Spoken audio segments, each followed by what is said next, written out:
एक नौजवान है, एक नौजवान शादी कर आया, 3 महीने हुए, उसकी बीवी ने फरमाइश की कि अब हम आपके घर में नहीं रह सकते, ये बूढ़ा बाप आपका आपकी खिदमत नहीं कर सकते, अगर आपको मेरे साथ रहना है तो चलो मैके चलो, मैं मैके जाऊंगी, वहीं रहूंगी, मैं आपके घर में नहीं रह सकता। ये लड़का बीवी का आशिक था, दीवाना था, बीवी की बातों पे आ गया, अपने बूढ़े माँ बाप को छोड़कर बीवी के साथ ससुराल चला गया। फिर वहीं से दिल्ली निकल गया और बताया गया अल्लाह अकबर, कभी दिल्ली में रहा और वो कांटेक्ट में रहा सऊदी अरब का, वीजा मिल गया, सऊदी अरब चला गया, सऊदी अरब से पैसा भेजते जाता अपनी बीवी के पास, माँ बाप की फिक्र नहीं। 14 साल गुजर गए। कितने साल गुजर? 14 साल का अरसा गुजर गया। इन 14 सालों में इस नौजवान ने 12 हज किए। कितने हज किए मेरे भाई? हाँ, ये 12वां हज था। बैठकर खाना काबा के पास में हिचकियां बांध कर रो रहा है, ज़ारो कतार रो रहा है। तो पीछे से किसी ने कंधे पे हाथ रखा नौजवान का। ए नौजवान, कौन ऐसा गुनाह किया है, कौन ऐसा गुनाह किया है जो इस ज़ारो कतार से रो रहा है? ऐसा मैंने किसी को रोते हुए नहीं देखा। पलट कर देखा तो अल्लाह वाले एक बुजुर्ग हस्ती है, चेहरा सफेद है, सर पे अमामा बंधा है। कहा कि हजरत, ना जाने क्यों ऐसा लगता है कि मेरे दिल पे किसी ने ताला लगा दिया। ना इबादत अच्छी लगती है, ना जिक्र अच्छा लगता है, ना खाने चैन है, ना सोने चैन है।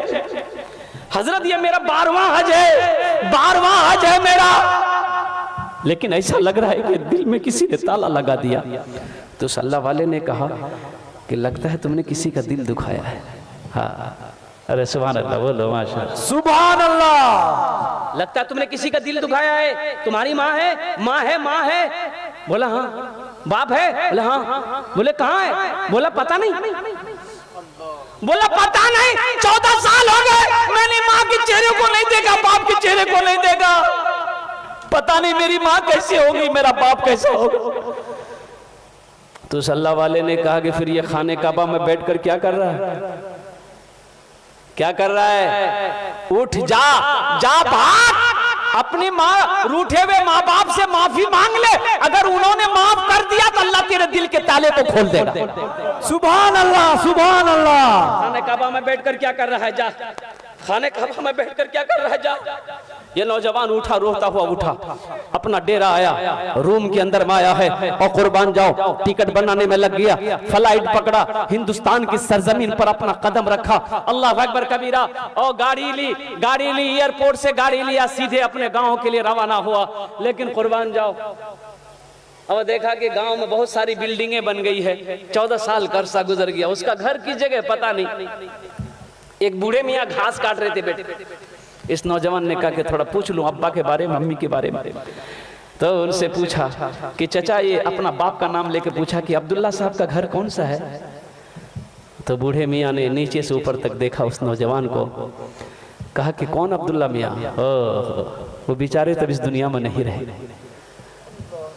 उसका एक नालायक बेटा था, अपने माँ बाप को छोड़कर चला गया। बेटा का गम बर्दाश्त ना कर सका, बेचारा इस दुनिया से रुखसत हो। इस नौजवान की आंखों से आंसू जारी हो गया। फिर वो नौजवान पूछता है कि उसकी बीवी का क्या बना? उसकी बीवी, अपनी माँ के बारे में पूछा कि उसकी बीवी का क्या बना? तो कहा कि वो उसकी बीवी बेचारी शौहर के मरने के बाद दूसरे के घर में काम करती थी, किसी तरह रोटी रोजी उनकी चलती थी। लेकिन अब सुनने में उसको फालिज मार दिया है, बिस्तर पे पड़ी रहती है, जिसको होता है खाना लाकर देता है, जिसको नहीं होता खाना लाकर नहीं देता है। अब तो पता ये भी चला है कि उसकी आंखों की रोशनी भी खत्म हो गई। बस उनकी एक आखिरी ख्वाहिश ये की रट लगाती रहती है कि मौला उस वक्त तक मेरे जिस्म से रूह ना निकले जब तक कि मैं अपने बेटे के चेहरे को ना देख। ना जाने वो कौन नालायक बेटा है जो अपनी माँ को छोड़कर भागा हुआ है। अब माँ है कि उसके लिए जान कुर्बान करने को तैयार।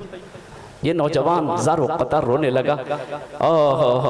कांपते हुए कदम से अपने आंगन में कदम रखा है। चारपाई पे देखा कि एक ज़ईफा, एक बूढ़ी सुकड़ कर बैठी।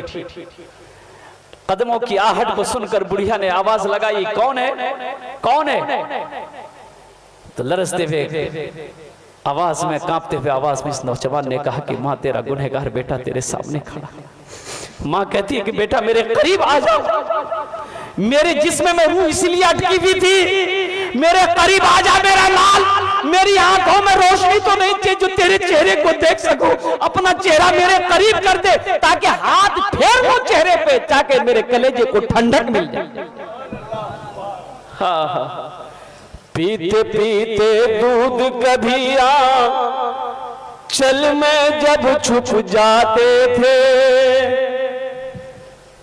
पीते पीते दूध कभी चल में जब छुप जाते थे, खुद ठंडक में माँ सोती गोदी में हम सो जाते थे। सुभान अल्लाह, सुभान अल्लाह। सो जाते थे। उस पल को याद करो ना मेरे बच्चों, जब हम छोटे थे, जब हम छोटे थे माँ की गोद में थे।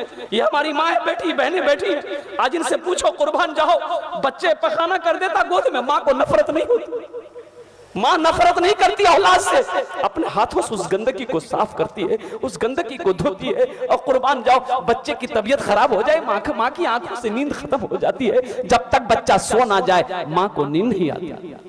बताओ सही है कि नहीं है? इंशाल्लाह हाथ उठा के वादा करो अपने माँ बाप की खिदमत करेंगे इंशाल्लाह।